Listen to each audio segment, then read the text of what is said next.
Bonjour tout le monde, je vous retrouve aujourd'hui pour vous donner quelques idées de romans que j'ai lus et appréciés pour vous aider à composer votre palle de la croisière littéraire au féminin.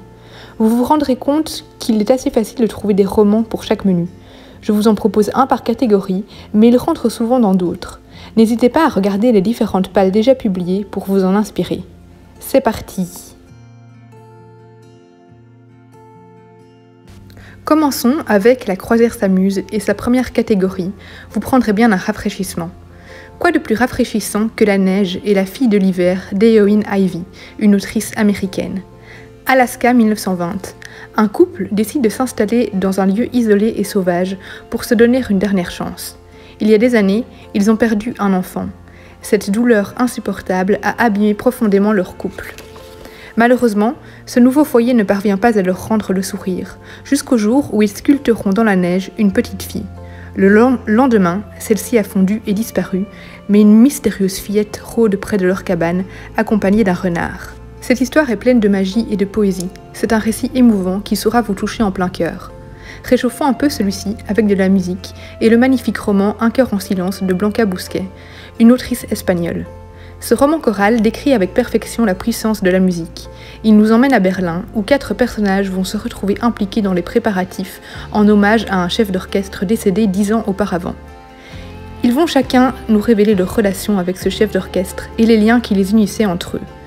Leurs 4 destins sont tous liés à ce même musicien et à son violon, disparu depuis des années. Aïe, je me sens un peu nauséeuse d'un coup. Je pense que j'ai le mal de mer. C'est l'occasion d'aborder un livre qui dérange, puisqu'il relate l'enquête de Jodi Kantor et Meghan Twohey sur Harvey Weinstein. Leur article sur cet homme, accusé de harcèlement et d'abus sexuels, a été publié le 5 octobre 2017 dans le New York Times et a enflammé le mouvement MeToo. Ce livre est une mine d'informations sur cette enquête et dévoile tout le travail de ces journalistes pour en arriver à publier leur article. C'est extrêmement intéressant et passionnant. Passons au deuxième menu. Mange, prie, aime. Mange. L'Italie et ses magnifiques monuments, mais aussi sa succulente nourriture. Je vous propose ici 2 romans qui se déroulent à Naples. Luna de Serena Giuliano et l'amie prodigieuse d'Elena Ferrante. Le roman d'Elena Ferrante nous plonge dans la Naples de la fin des années 50. On y suit 2 fillettes, issues des quartiers pauvres et douées pour les études. Elles ne sont pas promises à un bel avenir, mais se voient offrir différentes chances. À travers ce roman, on va les voir grandir, s'éloigner, se retrouver, le tout dans une Naples en pleine ébullition. Dans le second roman, Luna retourne dans la ville de son enfance pour s'occuper de son père malade, auquel elle n'adresse plus la parole depuis des années. C'est l'occasion pour elle de renouer avec son passé et cette ville, rangée loin dans sa mémoire. Prix. La seconde catégorie de ce menu est sa fameuse citation « Souris avec ton cœur ». J'ai misé ici sur la détente de Feel Good. Pour moi, rien de plus relaxant que de voyager, sur Terre, mais aussi dans mes souvenirs. J'ai choisi Victoria Hislop et ses romans qui se passent en Grèce, par nostalgie de ces 5 mois passés là-bas. Je n'avais que cet ouvrage sous la main, mais tous les romans de cette autrice sont excellents et vous embarqueront complètement. Une nuit en Crète, c'est un recueil de 10 nouvelles qui nous emmène à travers les rues d'Athènes et les différents paysages de la Grèce. On y évoque la culture de ce pays, mais également ses troubles. C'est un livre très actuel, écrit avec beaucoup de poésie et d'authenticité. M. Je pense que le titre de ce roman ne laisse pas de doute sur sa place dans cette catégorie. Direction la Russie au début du XXe siècle. La révolution gronde, les tensions se font de plus en plus fortes entre les aristocrates et la classe ouvrière. Valentina est la fille aînée du ministre des Finances du tsar. Elle a juré de protéger sa sœur pour le reste de ses jours, suite à une attaque qui a gravement blessé cette dernière. N'ayant connu rien d'autre que la richesse, elle ne comprend pas les griefs des classes inférieures. Elle va néanmoins tomber amoureuse d'un homme qui ne lui était pas destiné. Il va lui ouvrir les yeux sur la situation en Russie et lui permettre de se rendre compte que tout n'est pas noir ou blanc. Ce livre puissant dépeint à merveille le climat russe de l'époque. Préparez-vous à avoir froid et à être secoué.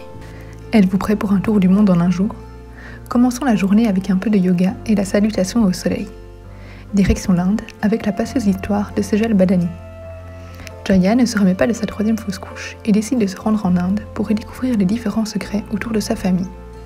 Elle va rencontrer Ravi, un ancien servant et confident de sa grand-mère qui appartient à une caste rejetée.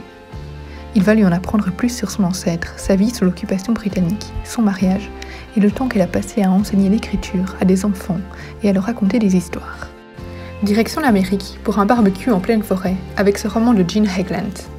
Le monde s'effondre. Il n'y a plus d'électricité, plus d'essence, rien. C'est la panique. Les gens se mettent à fuir.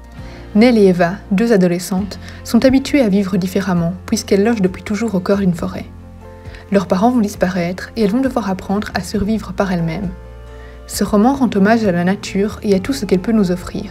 C'est une histoire empreinte d'humanité qui nous pousse à la réflexion et à renouer avec les choses les plus simples. C'est l'heure du thé et celle d'écouter l'histoire de Zeba, dans Pourvu que la nuit s'achève de Nadia Hachimi. Zeba est accusée du meurtre de son mari, puisqu'on l'a retrouvée avec son cadavre à ses pieds. Elle est incarcérée dans une prison pour femmes et va être défendue par Youssouf, un Américain. Elle refuse de parler à son avocat. Mais quel secret cache-t-elle ? Cette histoire révoltante nous parle des femmes en Afghanistan et du système judiciaire de ce pays. Il est impossible de rester indifférent devant l'histoire de ces femmes, souvent enfermées injustement. C'est un roman féministe, l'histoire tragique et bouleversante d'une femme habituée à devoir se taire. Terminons notre voyage à la recherche des aurores boréales. Je vous propose ici de découvrir les romans de Camilla Läckberg et sa célèbre saga. Erika Falk est une jeune autrice suédoise de biographie. Dans le premier roman de cette saga, La princesse des glaces, elle va découvrir le cadavre d'une amie d'enfance. Convaincue qu'il ne s'agit pas d'un suicide, elle va se retrouver impliquée dans l'enquête. Cette série de livres est un réel bonheur. C'est le genre de roman à savourer au coin du feu, avec des enquêtes originales et passionnantes, ainsi que des personnages attachants. Voilà, c'est déjà la fin de cette vidéo. J'espère qu'elle vous aura donné des idées ou des pistes. Encore une fois, n'hésitez pas à aller plus loin et à jouer avec les différents mots-clés donnés avec les menus. Vous pouvez bien sûr utiliser des synonymes et lire par exemple un polar pour le mot-clé thriller. L'important, c'est de voyager, de découvrir des autrices et de s'amuser. On se retrouve bientôt pour une belle croisière.